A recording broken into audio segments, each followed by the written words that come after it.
Hello dear students, this is Namita Bansal. Welcome to my channel physics time. आज मैं ले रही हूँ डाउट क्लास। मुझे कुछ स्टूडेंट्स ने अपनी प्रॉब्लम्स भेजी हैं क्वेश्चंस की। एनसीईआरटी बुक से ये क्वेश्चंस हैं। तो first chapter units and dimensions के। तो फर्स्ट क्वेश्चन है, the value of universal gravitational constant is given, value of G in this units is to be find out. मेरे ख्याल से ये क्वेश्चन मैंने क्लास में एक बार डिस्कस किया था, बट फिर भी हम इसको रिपीट करते हैं। देखिए, सबसे पहले चेक करेंगे ये कौन सा पार्ट है, डायमेंशनल एनालिसिस। उसकी कौन सी एप्लीकेशन है, फर्स्ट एप्लीकेशन नहीं सेकंड एप्लीकेशन कर रहे हैं ये हम, conversion of units from one system to other system.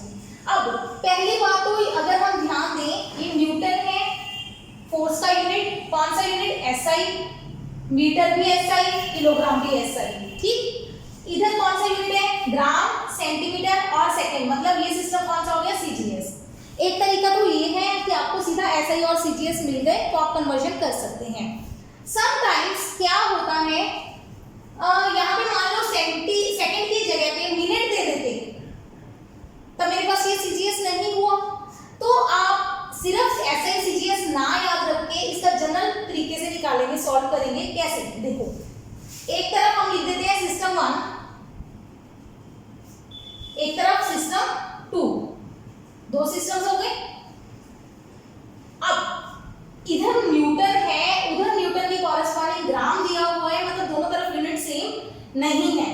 उनको सेम बनाने के लिए हम जी की डायमेंशंस कैलकुलेट करते हैं। डायमेंशन यहां से भी कर सकते हो, वहां से भी कर सकते हो। जी ग्रेविटेशनल कांस्टेंट, हमने इसकी डायमेंशंस ऑलरेडी लर्न की हुई है, m-1 L3 T-2। ठीक है, ये तो हमने याद किया हुआ है।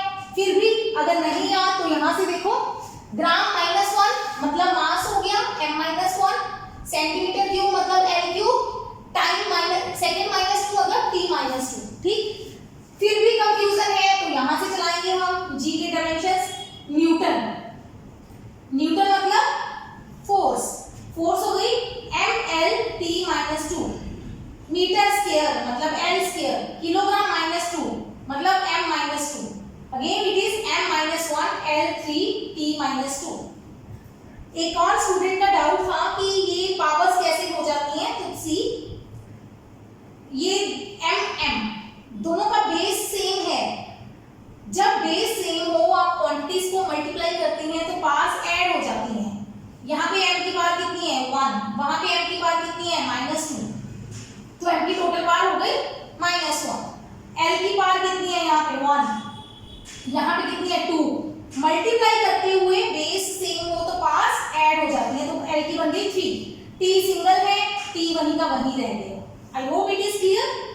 चलो ये नोट कर लो एक बार, आगे चलते हैं। अब हमें करना क्या है, सिस्टम 1 और 2, पहले सिस्टम में हमें मास वगैरह चाहिए। मास हमें पता है यहाँ पे किलोग्राम में है, पहला सिस्टम। लेंथ मीटर में है, दिख रहा है, 1 ले लेते हैं वैल्यू। टाइम ऑब्वियसली न्यूटन है, न्यूटन मतलब एसआई है, एसआई में टाइम होगा सेकंड में।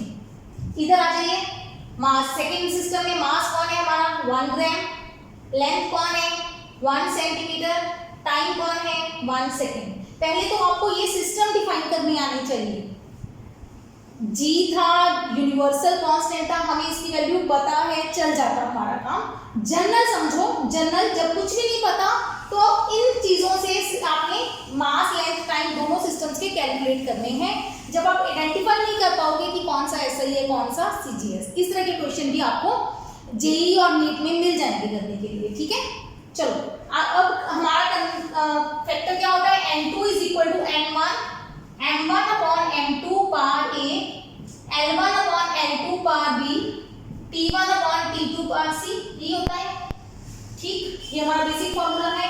n1 कितना है अपने पास, ये वाला फैक्टर 6.67 जो गिवन है, वो हमारा फर्स्ट फैक्टर होता है n1। जो निकालना है that is our n2। ABC हम लेंगे डायमेंशन फॉर्मूले से, क्या है, -1, 3 और -2, राइट।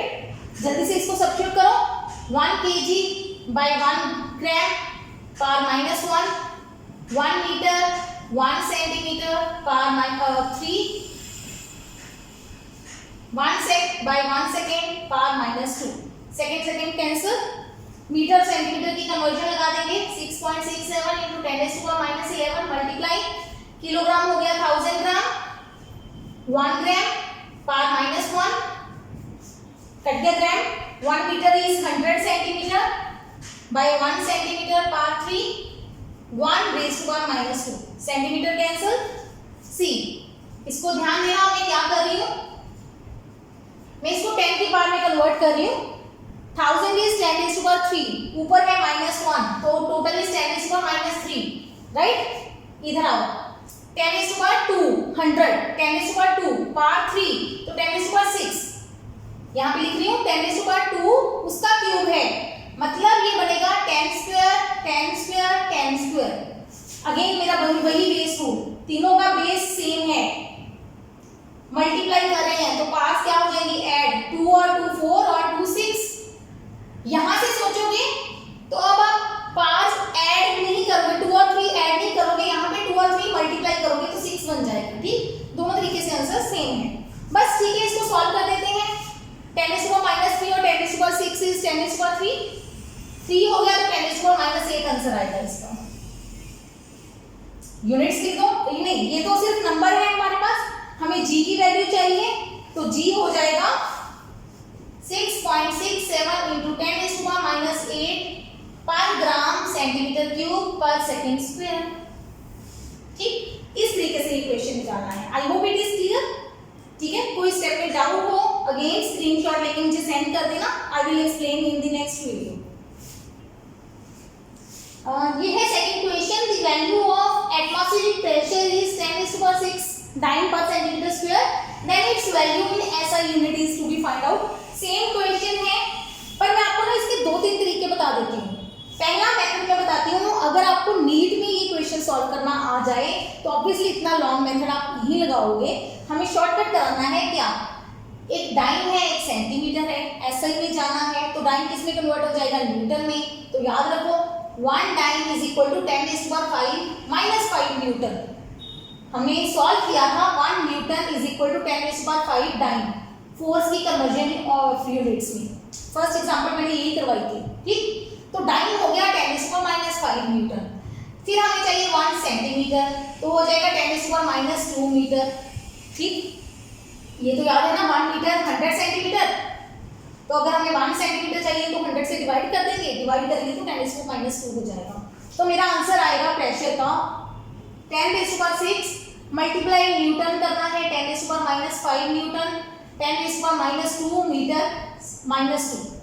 ध्यान देना सेंटीमीटर की पावर -2 है तो मैंने -2 ही रखी है, तो कितना बनेगा 10⁻6 10⁻5 10⁻2 10⁻2 उसकी पावर फिर से -2 है तो 10 की पावर -2 मल्टीप्लाई -2, पास दोनों मल्टीप्लाई होती हैं, ठीक है। अगर अलग अलग टर्म्स हो फिर पार्ट्स ऐड होंगे। अभी हो गया 10 की पावर 4 मीटर -2 न्यूटन भी रह गए है ना। तो 10 की टोटल पार्ट्स ऐड कर देंगे 6 - 5 + 4 यानी कि 10 इस पर कितना बना 5 न्यूटन पर मीटर स्क्वायर। ये है हमारा शॉर्टकट आंसर जो आपको नीट और उसमें चाहिए जेईई के क्वेश्चन सॉल्व करने के लिए, ठीक। इतना लेंथी नहीं, इससे भी आप मतलब जल्दी जल्दी सॉल्व करोगे प्रैक्टिस करके। अब करते हैं हमारा +1 का क्वेश्चन लॉन्ग मेथड से, जो हमारा इस चैप्टर का क्वेश्चन है। कैसे, पहले लेंगे हमारे पास है क्या टर्म प्रेशर। तो सबसे पहला क्वेश्चन होता है प्रेशर के, सबसे पहला स्टेप प्रेशर की डायमेंशन फॉर्मूला निकालना। क्या होता है pressure, force upon area, force माने mL/T - 2 एरिया L² तो बना mL-1 T - 2, ये हमारा प्रेशर आ गया, यही चाहिए। सिस्टम 1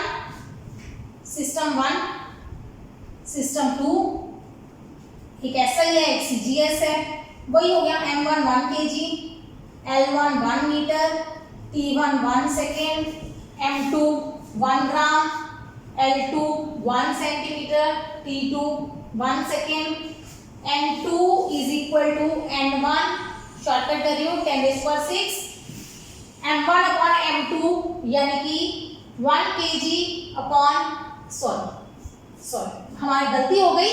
हमारा फर्स्ट सिस्टम कौन है, C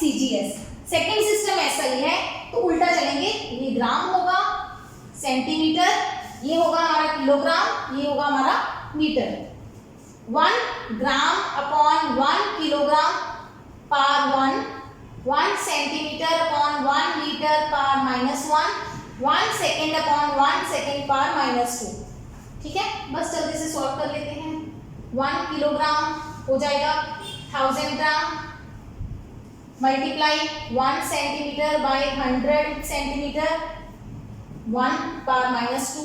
ठीक है, मैं इसको जल्दी जल्दी सॉल्व कर रही हूँ। 10 की पावर 6 डिवाइडेड बाय 1000 मतलब 10 की पावर 3, ये हो गया 10 की पावर -2। 10 की पावर 2 ऊपर जाएगा, 10 की पावर 100 आ जाएगा, 10 की पावर 2 आ जाएगा ऊपर। ठीक है, तो 10 की पावर 5 आंसर आ गया। That's all. ये थर्ड क्वेश्चन है, ratio of molar volume to atomic volume for 1 mole of hydrogen, ये निकालना है। 1 mole of hydrogen, what is 1 mole of hydrogen? 1 mole इतनी क्वांटिटी को बोलते हैं हम जिसमें कि एवोगैड्रो नंबर आ जाए, 6.023 into 10⁻23 एटम्स आ जाए। मतलब 1 मोल, चाहे आप 1 मोल हाइड्रोजन का ले लो, चाहे ऑक्सीजन का, चाहे सोडियम का, किसी का भी 1 मोल लोगे तो उसमें इतने एटम्स आएंगे, एवोगैड्रो नंबर, इसको एवोगैड्रो नंबर बोलते हैं। ठीक, ये क्लियर है? अच्छा, अब हमें चाहिए वॉल्यूम, मोलर वॉल्यूम। एक टर्म याद रखो, एसटीपी, स्टैंडर्ड टेम्परेचर प्रेशर। काफी चीजें इसमें नहीं आएंगी। एक होता है IUPAC, IUPAC, international union of pure and applied chemistry. ये सारा क्वेश्चन बेसिकली केमिस्ट्री से रिलेटेड है। ओके, तो IUPAC ने क्या किया, गैसेस के लिए, कौन सी गैसेस के लिए, वैसे सबके लिए इन्होंने बहुत ज़्यादा केमिस्ट्री की बहुत सारी चीज़ें, पीरियोडिक टेबल सबके लिए स्टैंडर्ड डिफाइन किए हुए हैं। तो एसटीपी इन्होंने क्या कहा है कि अगर आपके पास कोई आइडियल गैस है, आइडियल गैस मतलब जिस गैस के मॉलिक्यूल्स आपस में इंटरेक्ट नहीं करते, तो कुछ आइडियल गैस की कंडीशंस है, केमिस्ट्री में भी आपने पढ़ी होंगी, मे बी छोटी क्लासेस में पढ़ के आए हो, नहीं तो हम फिजिक्स में भी ये गैसेस वाले चैप्टर में पढ़ेंगे, फ्लूइड्स चैप्टर में। चलो, अब आइडियल गैस जो है उसका टेम्परेचर और प्रेशर स्टैंडर्ड क्या डिफाइन किया हुआ है? उन्होंने कहा है टेम्परेचर हम लेते हैं स्टैंडर्ड 0 डिग्री सेल्सियस, प्रेशर लेते हैं 1 एटमॉस्फेरिक प्रेशर, और जो वॉल्यूम आता है फॉर 1 मोल का वॉल्यूम होता है वो होता है 22.4 लीटर। तो लीटर को अगर हमें मीटर क्यूब में कन्वर्ट करना है तो ध्यान दो 10⁻³ मीटर क्यूब लगाना है बस। ठीक है, ये तो फैक्टर आ गया। याद रखो 1 litre is equal to 1 decimetre cube. 1 decimetre होता है 10⁻⁻1 मीटर क्यूब, तो बना 10⁻³ मीटर क्यूब। ये कुछ फैक्टर्स लर्न करने हैं इस क्वेश्चन के लिए, पर्टिकुलर के लिए। अब आते हैं मोलर वॉल्यूम। वो क्या होता है? Volume of 1 mole of ideal gas at STP, वो होता है वॉल्यूम, मोलर वॉल्यूम। मतलब गैस के, आइडियल गैस के 1 मोल का एसटीपी पे जितना वॉल्यूम होगा उस वॉल्यूम का नाम है मोलर वॉल्यूम। 1 मोल के वॉल्यूम को किसपे? एसटीपी पे। 1 मोल का volume at STP is known as molar volume. तो मोलर वॉल्यूम हर गैस के लिए फिक्स है, उसमें ये नहीं देखना आपने कौन सी गैस है, हाइड्रोजन है, ऑक्सीजन है, जो मर्जी गैस हो उसका वॉल्यूम कितना लेना है? 22.4 लीटर। मतलब 22.4 into 10⁻³ मीटर क्यूब, ये फिक्स है, इसमें कोई चेंज नहीं आएगी कभी भी। सेकेंड हमें चाहिए एटॉमिक वॉल्यूम। एटॉमिक वॉल्यूम क्या है? Volume occupied by all the atoms। भी होता क्या है, ध्यान दो, गैस में होता क्या है? ये गैस है कंटेनर में भरी हुई, इसमें बहुत सारे एटम्स पड़े हैं, सारे एटम्स दूर दूर होते हैं, आइडियल गैस में इतनी ज्यादा दूर होते हैं, बहुत छोटा होता है, बहुत ज्यादा छोटा एटम, इतनी दूर दूर होते हैं कि एटम के साइज की कंपैरिजन में डिस्टेंस बहुत ज्यादा है, तो मॉलिक्यूल्स आपस में इंटरेक्ट नहीं करते, घूमते रहते हैं रैंडम, टकराएंगे भी बीच में, लेकिन आपस में ज्यादा इंटरेक्शन नहीं होती। ठीक है, अब क्या है,